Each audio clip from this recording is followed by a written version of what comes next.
اعوذ باللہ السمیع العلیم من الشیطان اللعین الرجیم بسم اللہ الرحمن الرحیم الحمدللہ الذی علا فی توحدہ ودنا فی تفردہ الذی بعد فلا یرا وقرب فشہد النجوى ثم الصلاة والسلام والتحية والإكرام على أشرف الأنبياء والمرسلين حبيب إله العالمين سيدنا ونبينا وحبيب قلوبنا وطبيب نفوسنا وشفيع ذنوبنا أبي القاسم محمد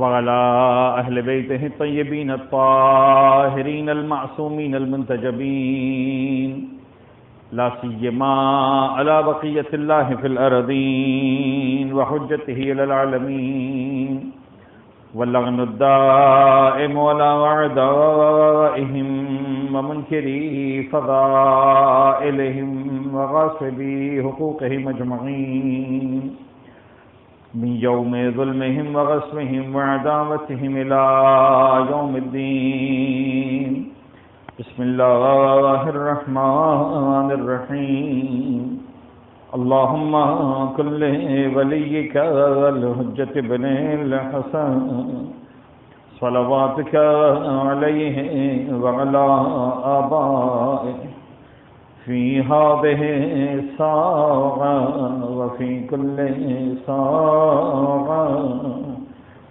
وليا وحافظا وقائدا وناصرا ودليلا ومعينا حتى تسكنه أرضك طوعا وتمتعه فيها طويلا.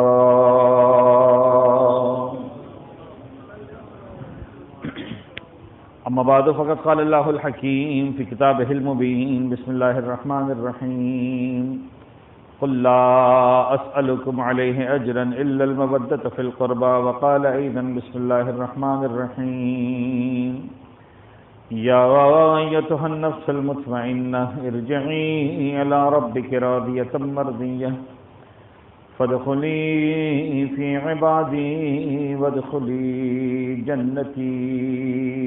صلوات پڑھیں گے محمد و آل محمد پر.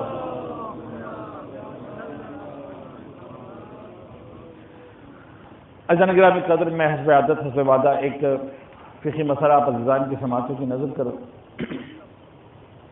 اور اس کے بعد بہرحال جس سلسلے گفتگو کا آغاز آج سے 5 شبوں پہلے ہوا تھا اسے ہر اعتبار سے آج کی حد تک منزل اختتام اور پایہ تکمیل تک پہنچنا ہے. فقہ مسئلے کے اعتبار سے میں یہ بات عرض کروں گا کہ میں نے یہ پہلے دن بھی اسی تمہید سے بات کا آغاز کیا تھا اور آج بھی اسی تمہید سے ایک بات کا اور آغاز کر رہا ہوں کہ جتنی بھی مرکب عبادتیں ہیں یہ میں نے پہلی مجلس میں عنوان چونکہ کر چکا ہوں لہٰذا اس لفظ کو مزید نہیں سمجھاؤں گا بہت ہی اشارتاً.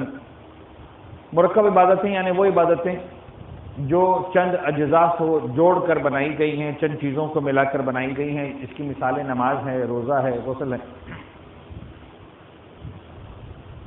پہلے دن میں نے مسئلے میں یہ عرض کیا تھا کہ ان عبادات کے اندر بطور کلی جس کو ہم بائی ڈیفالٹ کہتے ہیں ایک شرط رکھی گئی ہے اور اس شرط کا نام ہے موالات. اور اس پر میں وضاحت کی تھی افعال نماز میں بھی موالات شرط ہے، افعال وضو میں بھی موالات شرط ہے اور وہاں پر میں نے بات سمجھائی تھی کہ غسل کے اندر شریعت نے موالات کی شرط نہیں لگائی. اسی طرح ایک اگلے مرحلے پر آ کر یہ والی بات بھی جان لیں اور سیکھ لیں. اگین یہ ان بچوں اور نوجوانوں کے لیے کہ جو ابھی سیکھنے کے مرحلے میں ہیں، میرا خیال اور مجھے امید ہے کہ بزرگان ان مسائل کو جانتے ہیں اور وہ یہ ہے کہ ان مرکب عبادتوں میں ایک دوسری شرط بھی ہے اور وہ شرط کا نام ہے ترتیب. عبادت کو اسی ترتیب کے ساتھ انجام دینا ہے جس ترتیب کے ساتھ اس عبادت کے اجزاء اور افعال کو بتایا گیا ہے.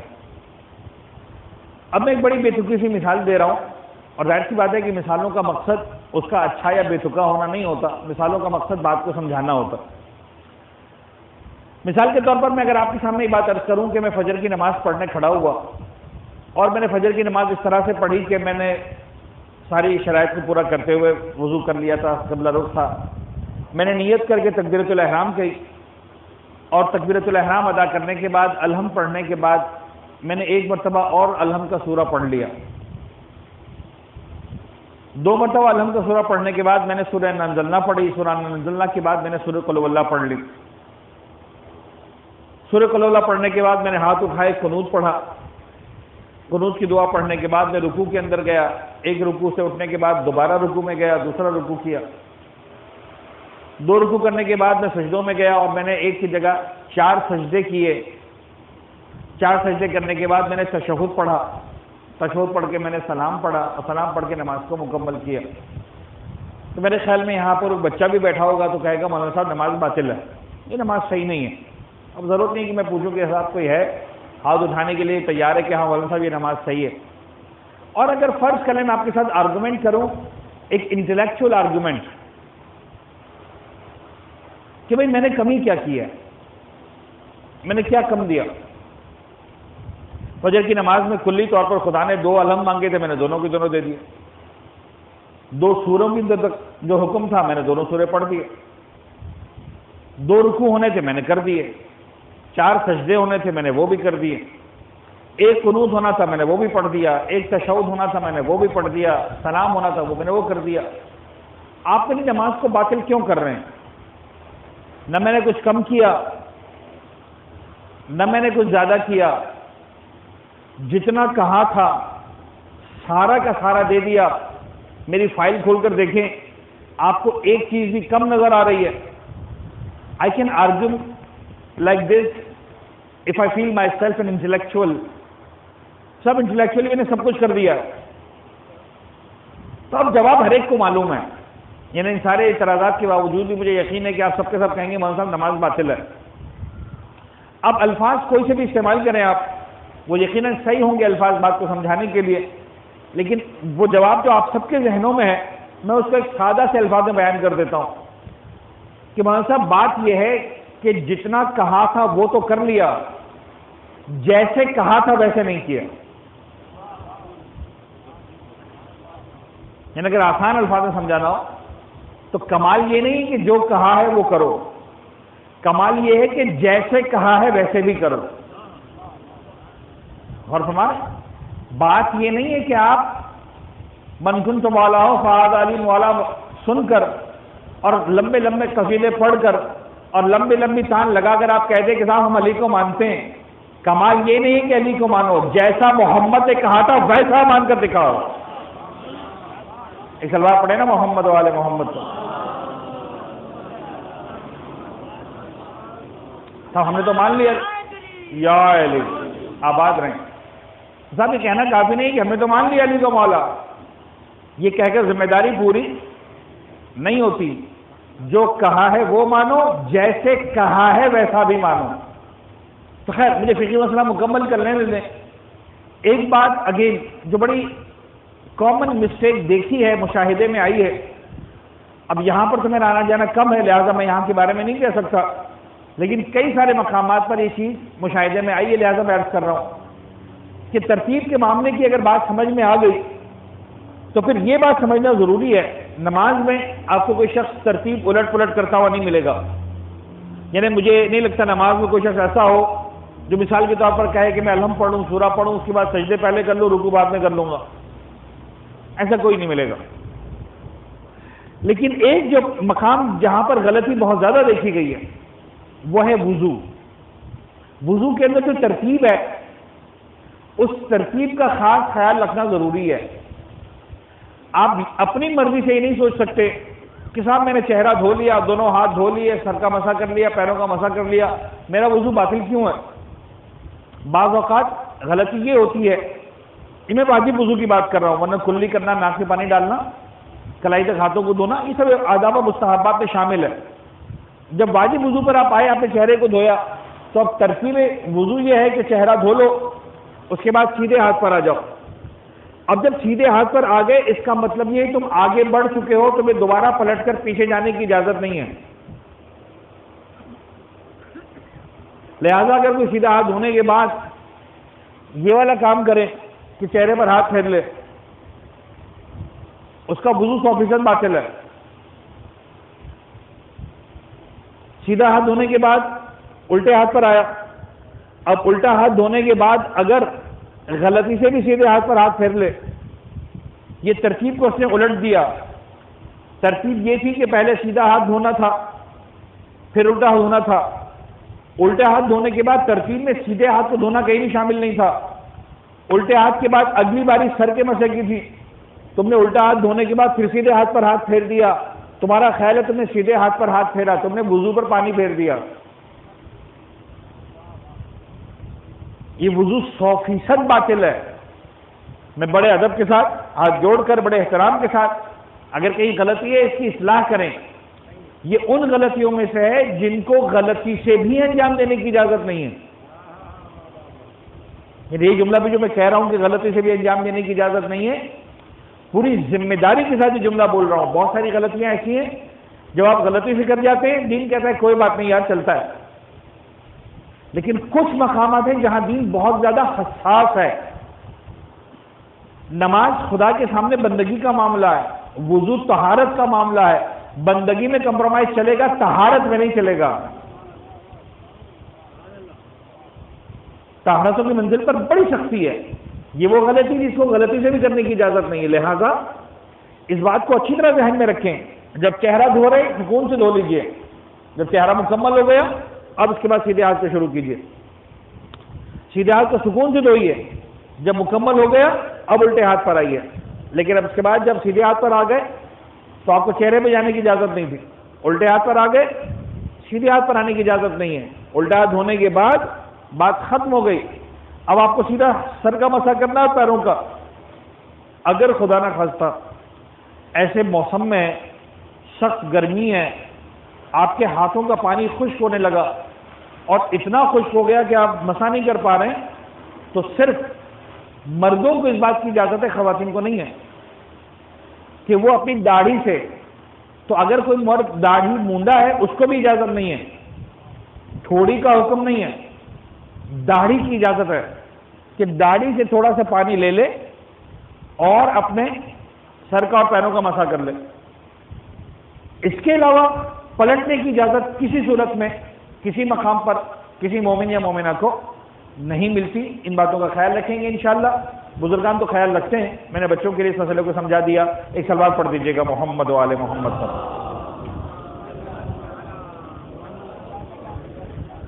عزیزان گرامی، میرے پاس دامن وقت سے بہت کم گنجائش بچی ہے، لیکن بہرحال ہم جو بھی وقت میسر ہے، ہماری گفتگو میں نے آپ سے کل بھی عرض کیا، پہلی مجلس میں بھی عرض کیا، دل چاہتا ہے کربلا کو ہم ڈسکس کریں، کربلا کو انالائز کریں۔ اس آیت سے ہم نے گفتگو کا آغاز کیا جس میں ارشاد رب العزت ہوا قل لا اسألکم علیہ اجرا الا المودۃ فی القربى۔ حبیب آپ فرما دیجئے، ساری کی ساری تکلیفوں کے بعد، ساری پریشانیوں کے بعد، دعوت ذوالعشیرہ سے لے کر فتح مکہ تک کے مراحل کے بعد، جو مصائب کی داستان بھی ہے، فضائل و مناقب کی تاریخ بھی ہے، اولاد ابو طالب کی قربانیوں کی داستان بھی ہے، خانوادہ ابو طالب کی نصرت کی داستان بھی ہے۔ جب دین اسٹیبلش ہو گیا، اذا جاء نصر اللہ والفتح ورأیت الناس يدخلون فی دین اللہ افواجا، جب دین اسٹیبل ہو گیا، اسٹیبلش ہو گیا، اور اب تم نے دیکھا کہ لوگ جوک در جوک، گروہ در گروہ اسلام میں داخل ہو رہے ہیں، ان سارے مراحل کے بعد جب اہل مدینہ تمہارے پاس آئے ہیں، اے اللہ کے رسول بتائیے کیا اجرت دیں؟ اب کیا اجرت؟ اب کیسی اجرت؟ اب اللہ کا رسول ساری آزمائشوں سے گزر گیا۔ جناب جعفر طیار کا جنازہ اٹھ گیا، جناب حمزہ کا جنازہ اٹھ گیا، ساری تکلیفوں اور آزمائشوں سے گزر گیا، لیکن بہرحال کل اے حبیب ہم تمہیں جواب دلانا دیتے ہیں۔ یہاں پر زبان آپ کی استعمال کریں گے، جواب آپ کی زبان سے جائے گا، لیکن جواب ہوگا ہمارا۔ قل لا اسألکم علیہ اجرا الا المودۃ فی القربى۔ مجھے اس کے سوا کچھ نہیں چاہیے کہ میرے قربا سے مودت اختیار کرو۔ مودت محبت کی اعلیٰ ترین منزل کا نام ہے۔ میں نے سمجھانے کے لیے کہا تھا جن کے ساتھ رہ سکتے ہیں وہ محبت ہے، جن کے بغیر نہیں رہ سکتے وہ مودت ہے۔ کہا تھا نا میں نے، ماں باپ کے ساتھ رہ لیتے ہیں، اولاد کے ساتھ رہ لیتے ہیں، بھائی بہنوں کے ساتھ رہ لیتے ہیں، دوستوں کے ساتھ رہ لیتے ہیں، یہ محبت ہے۔ حسین بن علی کے بغیر نہیں رہ سکتے، فاطمہ زہرا کے لال کے بغیر نہیں رہ سکتے۔ آج آپ دیکھیں، ممکن ہے کوئی مومن یہاں ایسا بھی بیٹھا ہو کہ جس کے والدین میں سے کسی کی قبر کراچی میں نہ ہو، یقیناً دل میں تڑپ ہوتی ہوگی، موقع ملے ماں کی قبر میں جاؤ فاتحہ پڑھ کے آؤ، باپ کی قبر میں ملے فاتحہ پڑھ کے آؤ۔ فرض کریں کوئی لاہور میں ہے، کوئی کسی اور شہر میں ہے، فرض کریں کسی اور جگہ جنازہ ہے، لیکن جو تڑپ ماں باپ کے لیے ہوتی ہے وہ اور ہوتی ہے۔ آج جو کربلا نہیں جا پا رہا اس کو کچھ تڑپ کیسی ہے۔ میں خدا نہ خاصا مقابلہ بھی نہیں کرنا چاہتا، لیکن چونکہ یہ اہل بیت نے الفاظ دیا ہے، بے ابی انت و امی، میری ماں بھی آپ پر قربان، میرا باپ بھی آپ پر قربان، میں اپنے باپ کی قبر پہ جانے کے لیے اتنا نہیں تڑپتا جتنا فاطمہ کے لال کی قبر پہ جانے کے لیے تڑپتا۔ اپنی ماں کی قبر پہ جانے کے لیے انسان اتنا بے چین نہیں ہوتا جتنا حسین کی کربلا پہ جانے کے لیے بے چین ہوتا ہے۔ لا اسألکم علیہ اجرا الا المودۃ فی القربى، اس مودت میں کچھ ہے۔ اور اگر میں نے عرض کیا تھا، اگر آپ غور کریں انٹلیکچولی تو مجھے ایسا لگتا ہے کہ کائنات میں پروردگار عالم نے ساری کی ساری مودتوں کا مرکز اہل بیت اطہار کو بنایا، محمد و آل محمد کو بنایا، اور محمد و آل محمد نے ساری مودتوں کا مرکز اگر بنایا تو حسین بن علی کی ذات کو بنایا۔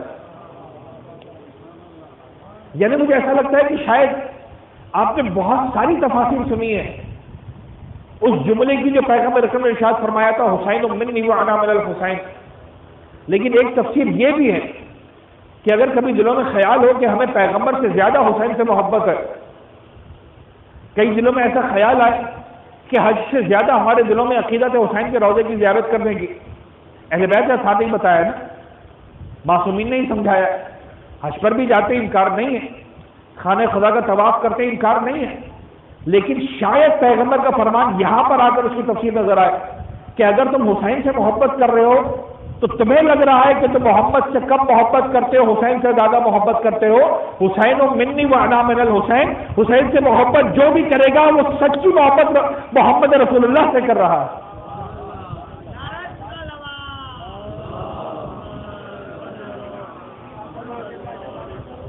یعنی رسول کی محبت حسین کی محبت سے زندہ ہو رہی ہے۔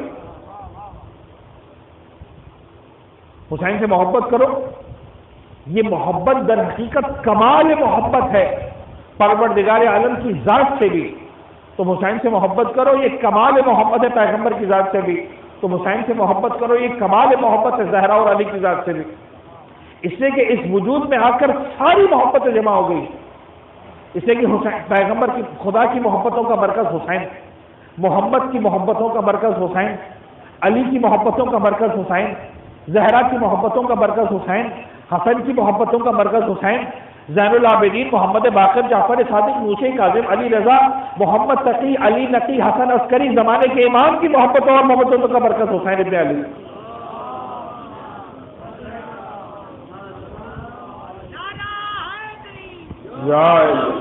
اب غور کیجیے، اہل بیت میں نے جو باتیں آپ کے سامنے کہی ہیں، میں آپ کو دعوت دے رہا ہوں، آپ اہل بیت اطہار کی تعلیمات کا مطالعہ کیجیے، ان کی زندگیوں کا مطالعہ کیجیے، آپ کو نہیں نظر آئے گا کہ امام محمد باقر اپنے بابا امام زین العابدین پر اس طرح سے روئے ہوں جس طرح حسین پر روئے، آپ کو نہیں نظر آئے گا امام جعفر صادق نے اپنے بابا محمد باقر کا ماتم ایسے کیا ہو جیسے مولا حسین کا ماتم کیا، آپ کو نہیں نظر آئے گا امام موسی کاظم نے اپنے جد یا اپنے بابا امام جعفر صادق کا ماتم ایسا کیا ہو جیسے حسین بن علی کا ماتم کیا ہے۔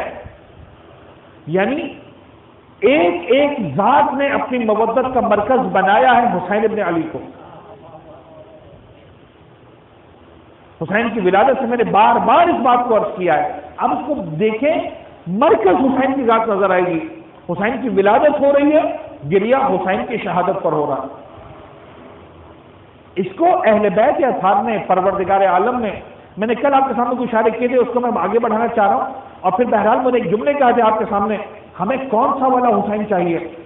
جو دنیا ہمیں بتائے کہ حسین ہے، یا جو اہل بیت یا اثار ہمیں بتائیں کہ حسین ہے؟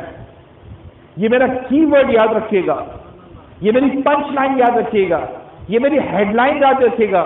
ہمیں کون سا حسین لینا ہے؟ ہمیں وہ حسین نہیں لینا جو ہمیں شیکسپیئر آ کے بتائے کہ یہ حسین ہے. ہمیں وہ حسین نہیں چاہیے جو جارج برنارڈ شاہ آ کر بتائے کہ یہ حسین ہے.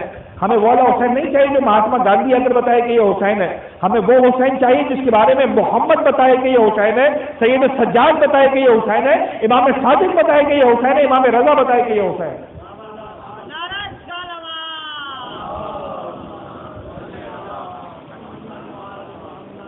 پروردگار عالم کی طرف سے جو امتحانات لیے گئے ہیں، ہمیں اپنی مرضی سے، مجھے لگتا ہے شاید یہی باتیں سمجھانے کے لیے ہمیں کہا گیا، ہمیں سمجھایا گیا.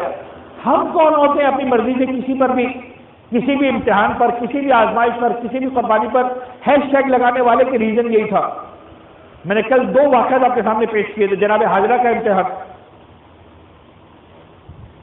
ننھے سے اسماعیل کے ساتھ پروردگار امتحان لے رہا ہے. میرے معبود میری سمجھ میں نہیں آ رہا کون سا حق کا باطل ہے، یہاں پر کون سا حق کا باطل کی داستان ہے؟ کون سا نمرود کھڑا ہوا ہے، کون سا منافقین کھڑے ہوئے، کون سا مشرکین کھڑے ہوئے، کون سا کفار کھڑے ہوئے؟ کیا ابراہیم یہ والا امتحان دے دو ہم تم پر ایمان لانے کو تیار ہیں. آگ میں جلنا سمجھ میں آتا کہ شاید آپ کا باطل کا امتحان تھا، شاید توحید کی خاطر قربانی دینے کی بات تھی. جناب جبرائیل نے بھی یہی تو کہا تھا. آسمانوں کی بلندیوں پر روایتوں کے اندر ہے، تڑپ کیسے جناب جبرائیل، اے پروردگار پورے روئے زمین پر ایک مواحد تیرا نہیں ہے ابراہیم کے جیسا، اس کو آگ میں جلایا جا رہا ہے تو جلنے دینے کے لیے تیار ہے. اب جملہ کیسے کہوں؟ یعنی میں نے آپ شاید کل بھی کیا تھا، خدا کے بارے میں جملہ مناسب نہیں ہوتا. خدا نے مسکرایا اور مسکرا کے کہا، لیکن مجھے لگتا ہے یہ بات کو سمجھانے کے لیے شاید صحیح ہے، چل جائیں گے یہ جملے.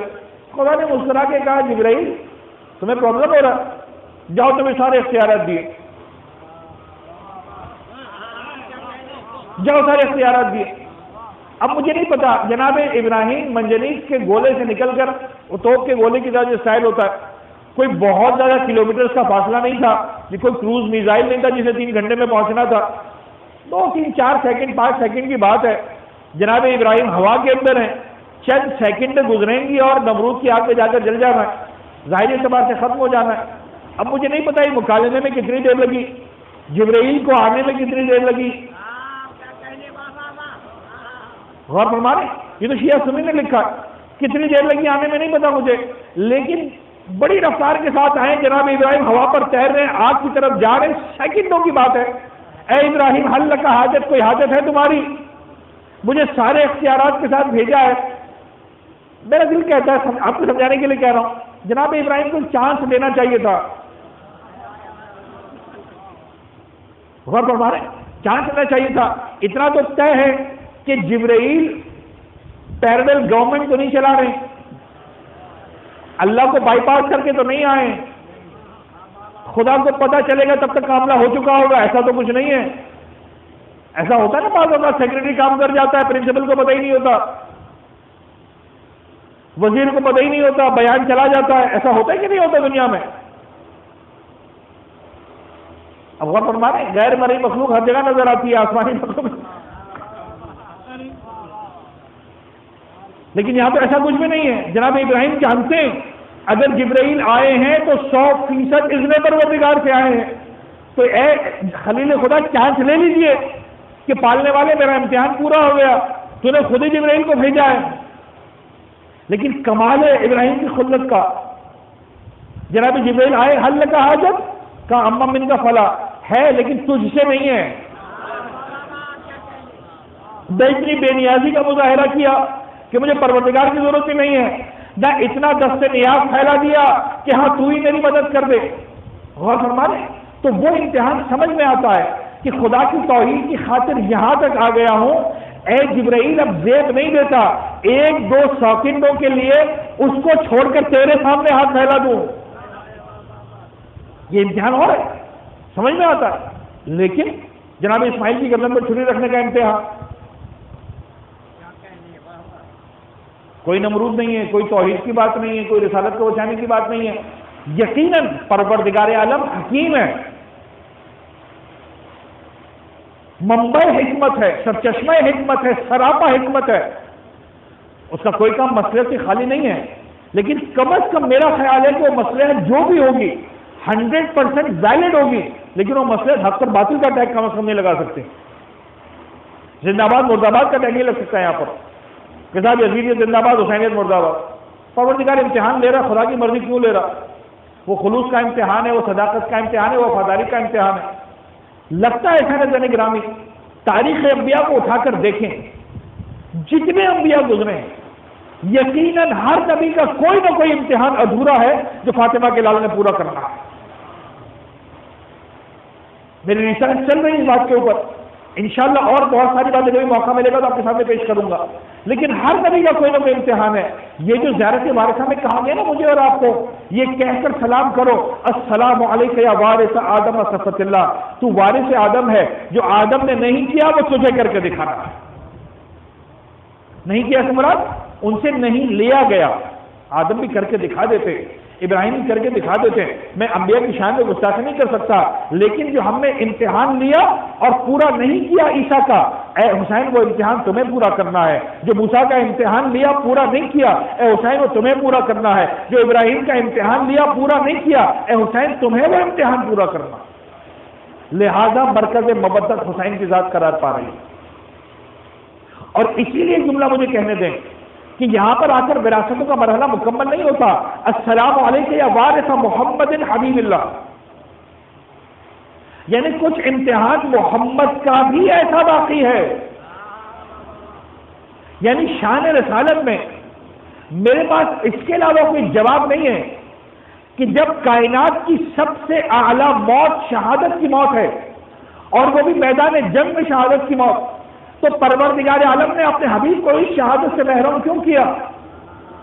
تو جواب یہ نظر آتا ہے، حسین منی و انا من الحسین، جو امتحان میرا ادھورا رہ گیا تھا وہ حسین آ کر پورا کرے گا کربلا کے میدان.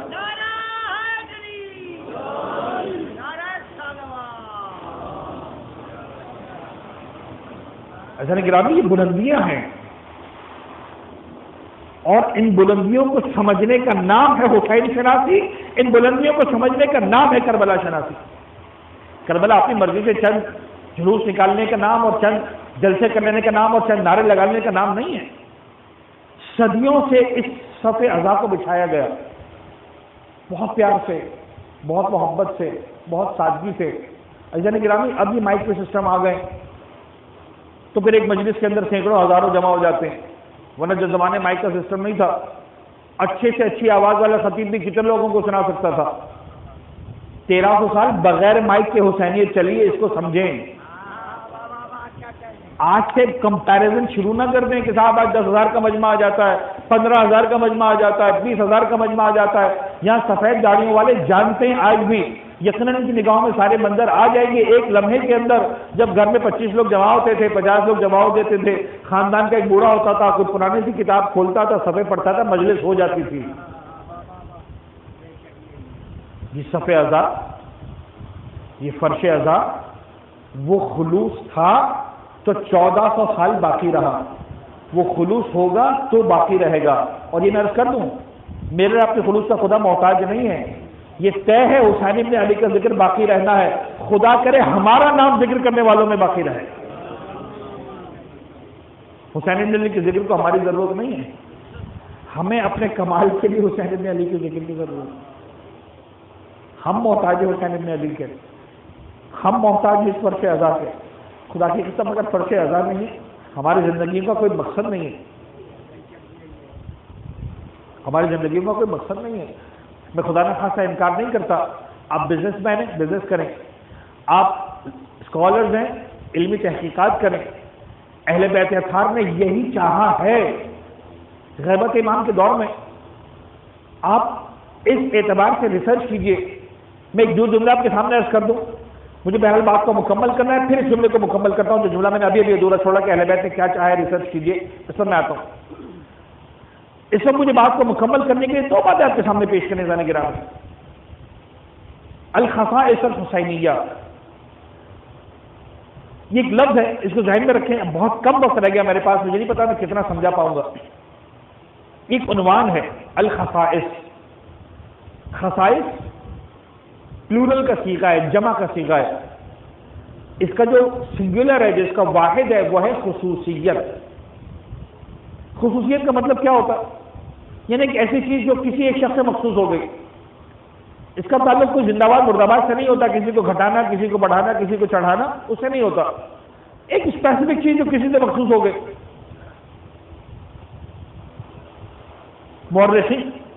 محدثین نے اور اسلام کے دانشوروں نے پیغمبر کے لیے بڑے سارے خصائص لکھے ہیں، خصائص النبویہ کے نام سے. اہل بیت اطہار کے ماننے والوں نے جناب زہرا کی خصائص لکھے ہیں الخصائص الفاطمیہ کے نام سے. اسی طرح مولا حسین کے حوالے سے بھی الخصائص الحسینیہ، کئی ساری مخصوص باتیں جو لکھی گئی حسین بن علی کے بارے میں. مثلا یہ سعادت کہ پیغمبر اکرم جناب علی جن کے لیے اپنے بالوں کو جو ہے وہ مہار بنا کے دینے شتر بن رہے ہیں، یہ خصوصیت حسین کو ملی، کائنات میں کسی اور کو نہیں ملی. اب اس میں خدا نہ خاصا پیغمبر کا مقام گھٹ نہیں رہا. اس کو کہتے ہیں خصائص. بہت سارے خصائص ہیں، یہ خود ایک عنوان ہے اور بڑے مزے سے بات ہو سکتی ہے حسین شناسی کے حوالے سے. لیکن دو خصوصیات کا مجھے سر دست تذکرہ کرنا ہے آج کے اس موضوع کے حوالے سے، اپنی گفتگو کو مکمل کرنے کے حوالے سے. دو خصوصیات ایسی ہیں زین گرامی جس کو امام حسین کے بارے میں سب سے زیادہ ڈسکس کیا گیا. ایک ہے مولا حسین کی شجاعت، ثبات قدم، سب سے زیادہ ڈسکس کیا گیا. ایک خصوصیت ہے حسین کی مظلومیت، اس کو بھی بہت زیادہ ڈسکس کیا گیا. اور دونوں اپنے کمال پہ نظر آتی ہیں، دونوں خصوصیت اپنے کمال پر ہیں. اور بھی بہت سارے خصائص ہیں، میں اسے انکار نہیں کر رہا. میں یہ نہیں کہہ رہا کہ صرف دو خصائص ہیں، میں ان میں سے دو خصائص کا تذکرہ کر رہا ہوں. شجاعت حسین کمال پر ہے. کائنات میں جیسی شجاعت حسین بن علی کی ہے، میں آج جوڑ کر عرض کر رہا ہوں. خصوصیت کا مطلب یہ ہوتا ہے کہ ان کو موقع ملا، کسی اور کو موقع نہیں ملا. ممکن ہے کوئی اور ملتا وہ کر پاتا. میں مثال دے کے بات کروں، جلدی سے بات سمجھ میں آ جائے. اب ہم بچپن تھے، جوانی کے عالم میں ہم نے سنا تھا شارجہ کب ہوا تھا، جس میں میاں داس صاحب نے چکا لگایا تھا اور اس سکسر کے اوپر پاکستان نے شاید وہ میچ جیت لیا تھا. فائنل کا میچ تھا، شارجہ میں ہوا تھا. آپ میں سے بہتوں کو یاد ہوگا. دیٹ از کالڈ خصوصیت. اس کا مطلب یہ نہیں کہ دنیا میں میاں داس سب سے بڑا کرکٹر بن گیا، اور بھی ہیں اسکورس کے اعتبار سے، ریکارڈز کے اعتبار سے. خصوصیت یہ والی صرف اس کو ملی، کسی اور کو نہیں ملی. سمجھ آ رہی بات؟ خصوصیت اس کو کہتے ہیں. کسی اور کو موقع ملا ہوتا ممکن ہے وہ کر جاتا، لیکن کسی کے پاس ایسا موقع آیا ہی نہیں کہ پاکستان انڈیا جیسی ہائپ ہو، شارجہ کا میدان ہو، فائنل کا میچ ہو، آخری اوور باقی رہ گیا ہو، آخری بال باقی رہ گئی ہو، اتنے رن بنانے ہو. رائٹ؟ تو یہ بن گئی تو بن گئی. ممکن ہے دنیا میں پھر کسی اور کو موقع مل جائے، فی الحال آج تک نہیں ملا. غور فرما. امام حسین کی شجاعت، ہاتھ جوڑ کے مجھے کہنے دیجیے مولا امیر کو بھی ایسا موقع نہیں ملا. میں یہ نہیں کہہ رہا مولا امیر ایسے شجاع نہیں ہے، لیکن جو شجاعت حسین نے دکھائی مولا امیر کو دکھانے کا موقع ہی نہیں ملا. مولا امیر نے کیا کیا تھا؟ 2 انگلیوں سے خیبر کے در کو اکھاڑ دیا تھا. یہ علی کی شجاعت ہے. احد کے میدان میں کھڑے رہے تھے، وہ منزل آئی تھی کہ جب جبرائیل کو کلمہ پڑھنا پڑا تھا، لا فتح الا علی صاحب اللہ ذوالفقار. انکار نہیں ہے. خندق کے میدان میں عمرو بن عبد کا سر کاٹا تھا، اس کی بہن نے آ کر کہا تھا قیامت تک تجھ پر روتی، لیکن جس جوان نے تیرا سر کاٹا ہے وہ مرد تھا، اب نہیں روں گی.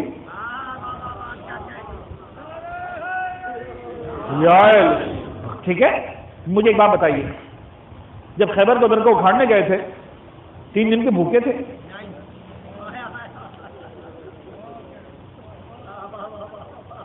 میں یہ نہیں کہہ رہا کہ 3 دن کے بھوکے ہوتے تو نہ اکھاڑ پاتے، موقع ہی نہیں ملا. میں اپنی بات سمجھا پایا؟ میرے خیال آپ کے صدائے گریہ بتانے کے لیے سمجھا پایا. خدا ناصروں کو قبول کرے. حسین کے فضائل میں بھی مصائب ہے، خدا کی قسم. میں بھی مظلومیت کہاں پڑھ رہا ہوں، میں تو شجاعت پڑھ رہا ہوں. جب خیبر کے در کو اکھاڑنے کے لیے گئے تھے، عباس جیسے بھائی کا جنازہ نہیں اٹھایا ہوا تھا.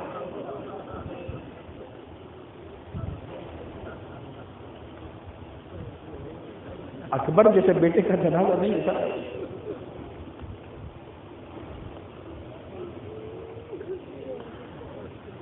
غور فرما.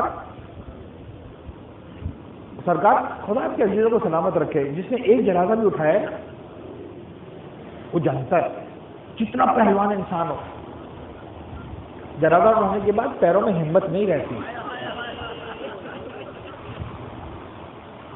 بڑے بڑے ایکسرسائز کرنے والے، بڑے بڑے پتہ نہیں ورزشیں کرنے والے، ایک جنازہ اٹھا لے ایکسیڈنٹل اگر ہو. ایک تو وہ جنازہ ہوتا ہے جو انسان مینٹلی کہیں نہ کہیں پریپیئر ہو جاتا ہے، 6 مہینے سے بیمار ہے صاحب، ڈاکٹر نے جواب دے دیا ایسا ایسا، شاید پھر بھی آسان وہ بھی نہیں ہوتا. لیکن خدا نہ خاصا صبح ہٹتا کٹتا بھائی شام کو جنازہ آ جائے، انسان کے پیروں میں ہمت نہیں رہتی.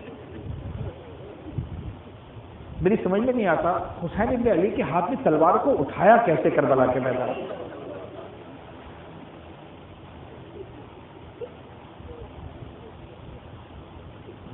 لیکن جائیں جا کر مقاتل کو دیکھیں. مقاتل نے مبالغہ بھی جملہ لکھا ہے کہ فوج اشقیاء کوفے کی دیواروں سے ٹکرا رہی تھی. الامان الامان کی صدائیں بلند ہو رہی، اور حسین کو پتہ تھا میں کیا کر رہا ہوں، لہذا جملے مقاتل کے فرماتے تھے جنگ دیکھو، بھوکے کی جنگ دیکھو.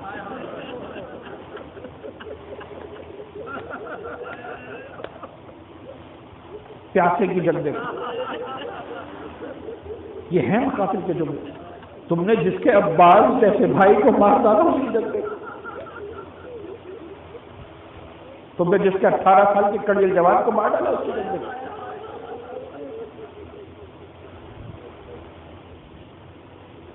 یہ ہے شجاعت، کمال کی شجاعت ہے.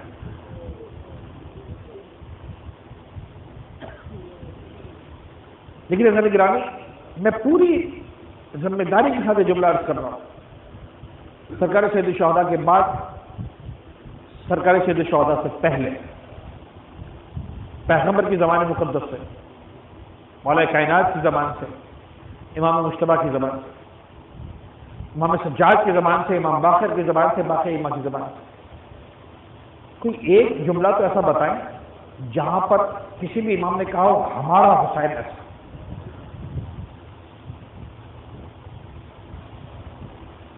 پیغمبر نے گریہ کیا میرا پیاسا حسین. زہرا نے گریہ کیا میرا بے وطن حسین. مولا حسن مجتبیٰ نے گریہ کیا لا یوم کا یوم کا یا عبد اللہ. غور فرمائیں، یہ بہت اہم باتیں کر رہا ہوں. میں انٹلیکچوئل سے مخاطب ہوں، میں انٹلیکچوئل سے مخاطب ہوں. آج یہ نادانی ہم سے ہو رہی ہے. شجاعت جب بھی اہل بیت کے علاوہ کسی کے پاس سے حسین کی بات آئے گی، شجاعت کی بات آئے گی. اب جا کے دیکھ لیجیے ابھی جتنے جملے، جتنے اسکالرس کو میں نے نام لیے، اور جتنے مزید اسکالرس گزرے اور جتنے گزریں گے، جتنے آئیں گے، شیکسپیئر سے لے کر مہاتما گاندھی سے لے کر کوفی عنان سے لے کر پتہ نہیں جارج برنارڈ شاہ سے لے کر بڑے سے بڑا اسکالر، بڑے سے بڑا فلاسفر، بڑے سے بڑا اسپیکر، بڑے سے بڑا پولیٹیشین، بڑے سے بڑا لیڈر، وہ کس چیز کو یاد کرتا ہے؟ حسین کی شجاعت کو. میں انکار نہیں کر رہا، میں انکار نہیں کر رہا، لیکن یہ وہ حسین ہے جو غیر ہم کو سکھا رہا ہے. اہل بیت نے کون سا حسین دیا؟ مظلوم حسین، مظلوم حسین. امام حسین کا ایک جملہ دکھائیے جب امام حسین نے کہا ہو جب کسی شجاع کو خراج تحسین پیش کرنا ہو تو یاد رکھنا تمہارا مولا تھا جسے داد شجاعت دی تھی. ایک جملہ مجھے دکھائیے پورے مقاتل میں لے کر تاریخ میں صدیوں میں، ایک جملہ حسین کا بتائیے جب مولا حسین نے کہا کہ جب کسی کو داد شجاعت دینی ہو نا تب یاد کرنا کہ تمہارا حسین تھا جیسے شجاعت اس نے دکھائی کسی نے نہیں دکھائی. مولا حسین کے اپنے جملے بھی یہ کیا جملے؟ شیعتی مہما شریف تم ازدمائن کرو. یہ ہے پیغام اس کے اندر. شیعوں کو بھی ٹھنڈا پانی پینا تو یاد کرنا ہے پیاسا تھا جس کا لبے فراق مارا گیا.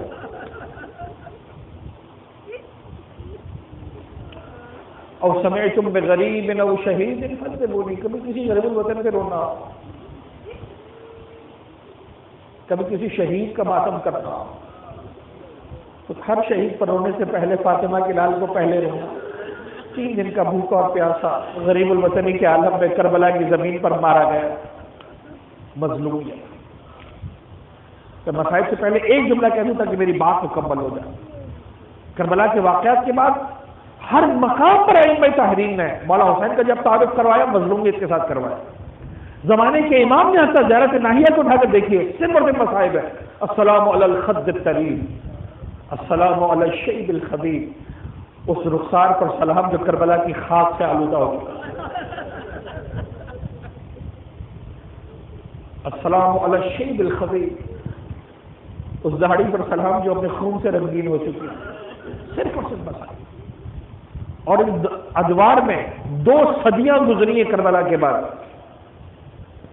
200 سال 61 ہجری میں کربلا کا واقعہ ہوا اور سن 265 ہجری میں جا کر زمانے کے امام کی ولادت ہے.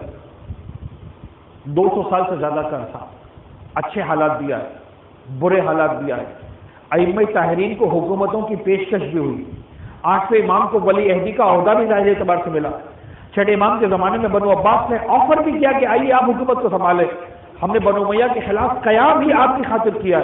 ایک مقام پر بھی ائمہ طاہرین نے حکومت حاصل کرنے کا نہیں سوچا، ایک ہی کام کیا، حسین کے حوالے سے صرف اور صرف گریا. ایک کام. اور دوسرا کام، جب بھی ذرا سے حالات صحیح ہوئے علم کو پروموٹ کیا، علم کو پروموٹ کیا. اور صرف حلال و حرام کے علم کو نہیں، وضو نماز روزے کے علم کو نہیں، وہ بھی ضروری ہے، انکار نہیں ہے اسے. انسان کو پتہ ہونا چاہیے میری نماز کیسی ہے، انسان کو پتہ ہونا چاہیے میرا وضو اور غسل کیسا ہے، انسان کو پتہ ہونا چاہیے روزے کے مسائل، روزمرہ کے مسائل واجب ہے، میں اسے انکار نہیں کر رہا. لیکن امام نے اس پر اتفاق نہیں کیا کبھی بھی. بہترین علوم سے نوازا. تاریخ علوم کو دیکھیں، آپ کو ہر علم کا سر چشمہ اہل بیت اطہار کی زندگی میں نظر آئے گا. اہل بیت کے اصحاب علم کی اعلیٰ ترین بلندیوں پر پہنچے. عزیزان گرامی، زمانے کے امام کے ظہور کی تیاری کرنی ہے نا، ہمیں صرف اور صرف علم حاصل کر کے کرنی ہے. خدا را اگر 3 وقت کی روٹی نصیب ہے نا، 2 وقت کی کھا لیجیے گا، تعلیم سے کمپرومائز مت کیجیے گا. اگر 2 وقت کی نصیب ہے سوکھی کھا لیجیے گا، تعلیم سے کمپرومائز مت کیجیے گا.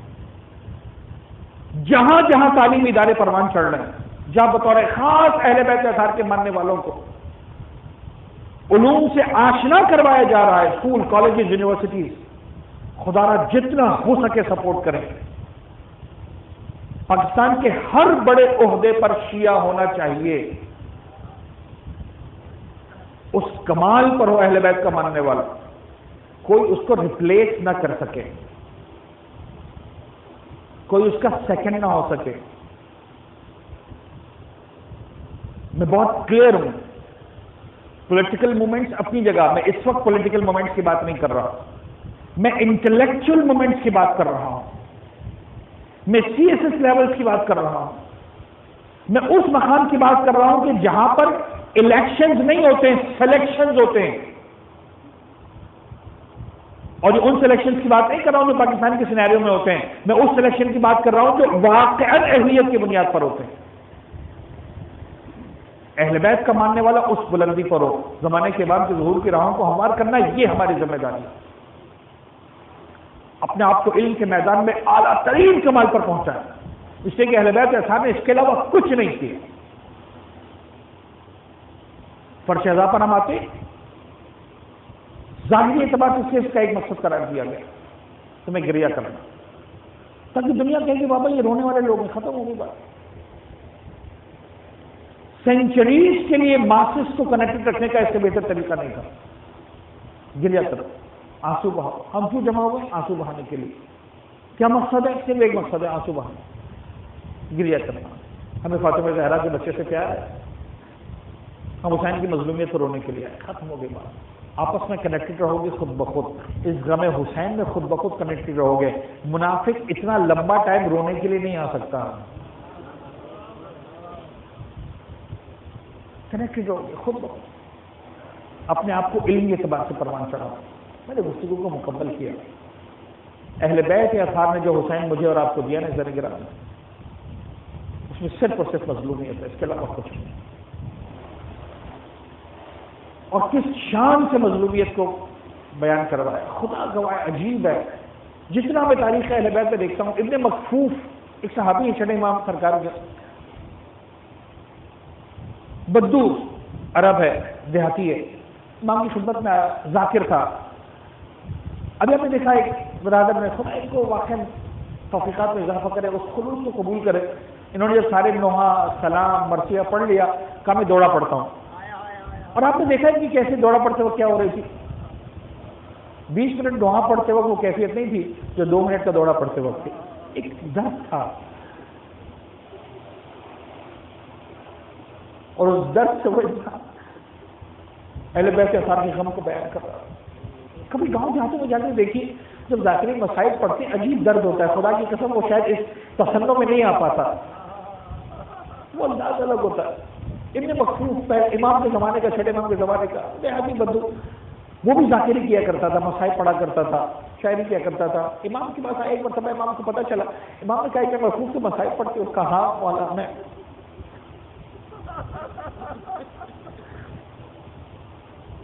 امام نے فرمایا اوپر بیٹھ جاؤ، مسائل پڑھو. ہاتھ جوڑ دی، مولا میں آپ کے سامنے، کل ہم کہہ رہے ہیں پڑھو. اچھا مولا ٹھیک ہے. امام کے سامنے پڑھنا شروع کیا. اب ظاہر سی بات امام سامنے موجود ہے، وہ جو گاؤں دیہاتوں کا انداز تھا وہ نہیں اپنا سکا امام کے سامنے. بڑے ادب کے ساتھ، بڑے تمیز کے ساتھ امام نے 1 منٹ سنا، 2 منٹ سنا، 3 منٹ سنا. جب کچھ دیر گزری روک دیا، کہا اتنے مخصوص ایسے مت پڑھو جیسے وہاں پڑھتے ویسے.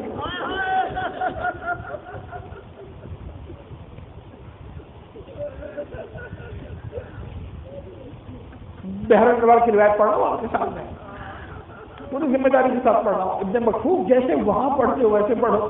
روایت میں ابن مکفوف کہتا ہے جب میں نے مسائل پڑھنا شروع کیا، خواتین کی آواز آئی، مولا ہم کو بھی سننا ہے. ایک پردہ ڈالا گیا، بیویاں پردے کی اس طرف بیٹھ گئی. ابن مکفوف نے مسائل پڑھنا شروع کیے. اہل بیت کے اطہار کی خواتین کا پردہ اتنا زیادہ تھا، اگر آواز بھی کسی کے کانوں میں پڑ جاتی تھی حدیث کا جملہ بن کے سامنے آ گئی. ابن مکفوف کہتا ہے بیویوں کے رونے کی آواز اتنی بلند ہو گئی، ہم مردوں میں سن رہے تھے بیویوں کے رونے کی.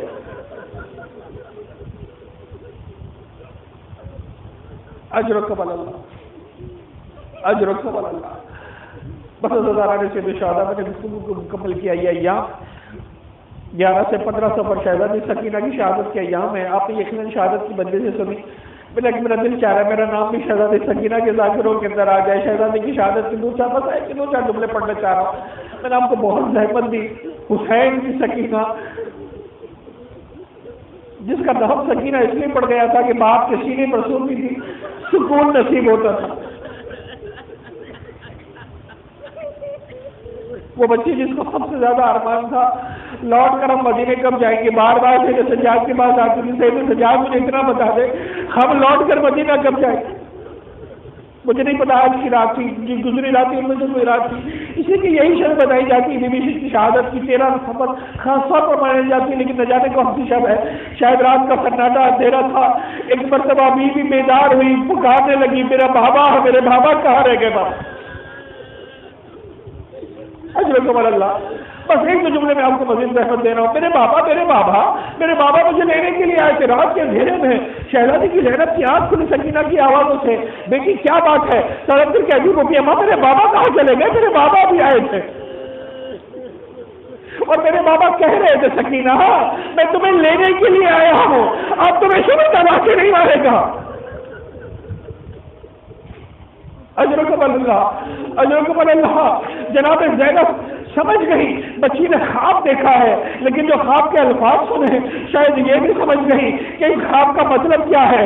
ایک مرتبہ بین شروع ہوا، شہزادی زینب نے گریہ کیا، بیویاں بیدار ہونا شروع ہوئی، ایک کے بعد ایک بیوی بیدار ہوتی گئی. شام کے زندان میں رات کے اندھیرے میں حسین کا فاصلہ ہو، وہاں محمد آج سدائے، واہ علیہ کی صدایں، لیکن میرا دل کرتا ہے جتنا واہ محمد اور واہ علیہ کی صدایں ہوں گی اتنا ہی زیادہ واہ حسینہ کی صدایں ہوں گی، واہ عباسہ کی صدایں ہوں گی۔ چچا عباس کہاں رہ گئے؟ اے میرے بابا کہاں رہ گئے؟ اجرکم اللہ، اجرکم اللہ۔ بدلدارانی سید شودا، میں کیسے بتاؤں، میری سمجھ میں نہیں آتا دنیا میں کہاں ایسا ہوتا ہے اگر بچی اپنے باپ کو یاد کرے تو باپ کا کٹا ہوا سر بیٹی کے پاس پیش کر دیا جائے۔ یہ حسین کی سکینہ کا امتحان تھا۔ جب یزید کی آنکھ نہ لگی بیدار ہو گیا تو چپ کروانے کے لیے حسین کے سر اقدس کو بھیجا گیا۔ حسین کا سر سکینہ کی گود میں آیا، ایک مرتبہ کپڑے کو ہٹایا، بابا کا سر سکینہ کو نظر آیا، تڑپ کر کہنے لگی بابا بابا یہ کون ظالم تھا جس نے تمہاری گردن کو اس طرح سے کاٹ دیا؟ بابا بابا یہ کون ظالم تھا جس نے تمہاری داڑھی کو تمہارے خون سے رنگین کیا؟ بابا بابا ان بے پردہ مستورات کا کون ہے؟ بابا اب ان کی رکھوالی کرنے والا کون ہے؟ بابا ان کے سروں سے ردائیں چھن گئی بابا، یہ بے مخنو چادر کے بازاروں میں پھیلائی گئی بابا۔ اور جب سارے مسائل پڑھ لی ہے تو اپنے مسائل پڑھنے کا موقع آیا۔ عزیزان گرامی سنو گے، سکینہ نے سب سے پہلا مسائل کیا پڑھا؟ تڑپ کر کہنے لگی بابا سکینہ کے کانوں سے گوشوارے اتارے نہیں گئے، کھینچ لیے گئے بابا۔ دیکھو بابا سکینہ کے کانوں سے اپنی لہو جاتی۔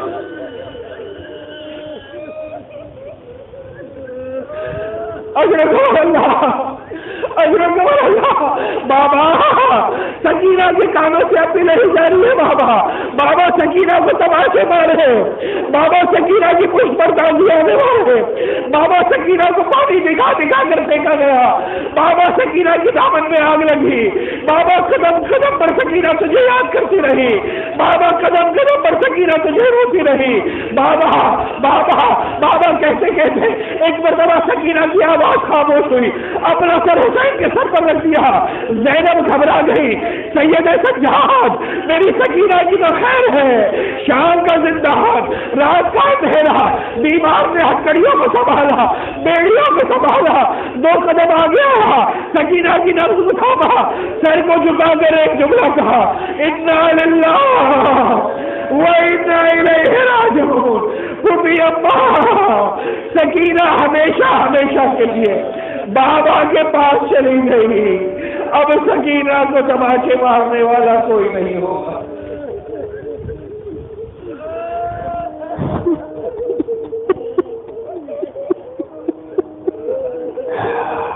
وَسَيَعْلَمُ الَّذِينَ ظَلَمُوا عَلَى مُحَمَّدٍ أَيَّامٌ منقلب ينقلب۔ پالنے والے ہمارے اس قلیل توسل کو بھی بارگاہ میں قبول فرما، غم محمد و آل محمد کے سوا کوئی غم ہماری زندگی میں شامل نہ فرما۔ معبود ہمارے ناسوں کو رمال حضرت زہرا میں جگہ عنایت فرما۔ پالنے والے بانیان مجلس، حاضرین مجلس کے تمام حاجتوں کی دعاؤں کو تمناؤں کو بھی بارگاہ میں قبول فرما۔ محمد و آل محمد کا واسطہ ہم سب کے بالخصوص بانیان مجلس کے رزق حلال و طیب میں کثرت و برکتوں کو سد عنایت فرما۔ جو بیمار ہیں بالخصوص جن کے لیے بار بار دعائے صحت کی التماس ہے، ایک ذاکر ہونے کے ناطے بہت سارے مومنین مومنات مجھ سے درخواست کرتے ہیں کہ آپ اپنے مجالس میں دعاؤں میں یاد رکھا کریں۔ پالنے والے جو بیمار ہیں، جنہوں نے التماس سے دعا کا ہے، جو مورد نظر ہیں، حاضرین میں سے کوئی بیمار ہے، حاضرین کے عزیزوں میں سے کوئی بیمار ہے، بانیان کے عزیزوں میں سے کوئی بیمار ہے، ہمارے بھائی اسد رضوی وہ بھی بیمار ہیں، جو ان بانیان میں سے ایک دن بھی بیچارے نہیں آ سکے۔ پالنے والے تمام مومنین مومنات کو شفائے کامل و عاجل عنایت فرما۔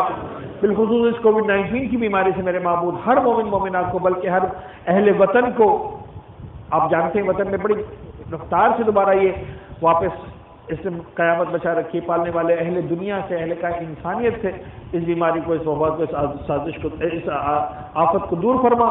پالنے والے محمد و آل محمد کا واسطہ جو مومن مومنات جس حال میں بھی ہیں، جہاں بھی پریشان ہیں، بالخصوص جنہوں نے التماس سے دعا کہا ہے، محمد و آل محمد کا واسطہ ہر ایک کی تمام پریشانیوں کو دور فرما۔ بے اولادوں کو اولاد صالحہ سے سرفراز فرما۔ قلب مقدس امام زمانہ کو ہم سے راضی و خوشنود فرما۔ جیسا امام چاہتے ہیں ویسا کردار بنانے کی ہم سب کو توفیق عنایت فرما۔ پالنے والے اہل بیت اطہار نے جو حسین ابن علی ہمیں دیا ہے، معبود مولا حسین کا اس انداز سے عرفان حاصل کرنے کی ہم سب کو توفیق عنایت فرما، جب تک زندہ رہیں فرش اعضاء پر آنے والوں میں ہم سب کا نام شامل فرما، فرش اعضاء بچھانے والوں میں، فرش اعضاء پر آنے والوں میں، فرش اعضاء کی خدمت گزاروں میں ہم سب کا نام شامل فرما۔ معبود اپنی ذمہ داریوں کو نبھاتے ہوئے علوم آل محمد اور علوم دنیا کو جو اصول علوم آل محمد ہیں پالنے والے بطور کمال تک پہنچانے کے لیے اپنا کردار ادا کرنے کی، نبھانے کی ہم سب کو توفیق عنایت فرما۔ اپنی آخری حجت امام اسرب الزمان کے ظہور میں تعجیل فرما۔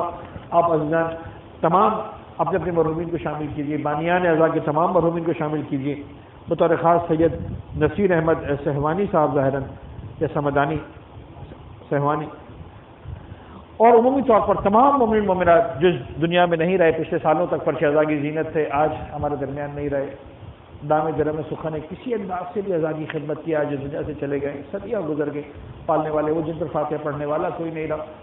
عمومی طور پر تمام مرحوم مومنین مومنات شہداء جنہوں نے اہل بیت کی محبت کے جرم میں جامع شہادت نوش کی ہے، سب کے لیے ایک مرتبہ سورہ الحمد 3 مرتبہ سورہ اخلاص کی تلاوت فرما دیں۔ بسم اللہ الرحمن الرحیم، الحمد للہ رب العالمین الرحمن الرحیم مالک یوم الدین، ایاک نعبد و ایاک نستعین، اہدنا الصراط المستقیم صراط الذین انعمت علیہم غیر المغضوب علیہم ولا الضالین۔ بسم اللہ الرحمن الرحیم، قل هو اللہ احد اللہ الصمد لم یلد ولم یولد ولم یکن له کفوا احد۔ بسم اللہ الرحمن الرحیم، قل هو اللہ احد اللہ الصمد لم یلد ولم یولد ولم یکن له کفوا احد۔ بسم اللہ الرحمن الرحیم، قل هو اللہ احد اللہ الصمد لم یلد ولم یولد ولم یکن له کفوا احد۔ عزیزان گرامی، میری خواہش بھی ہوتی ہے، میری عادت بھی ہے کہ میں مجلس کے بعد ضرور سینہ زنی میں رکتا ہوں، لیکن اتفاق کی بات ہے کہ روزانہ یہ سلسلہ ہے کہ مجھے ایک مجلس پڑھنے کی، آج بھی مجھے بہت لیٹ ہو چکا ہے، وقت کے اعتبار سے جانا ضروری ہے، ورنہ میں ضرور رکتا، مومنین سے بھی ضرور ملتا، لیکن میں آپ تمام جان سے درخواست کروں گا، میں آپ کو اپنی دعاؤں میں یاد رکھوں گا، آپ مجھے اپنی دعاؤں میں یاد رکھیے گا،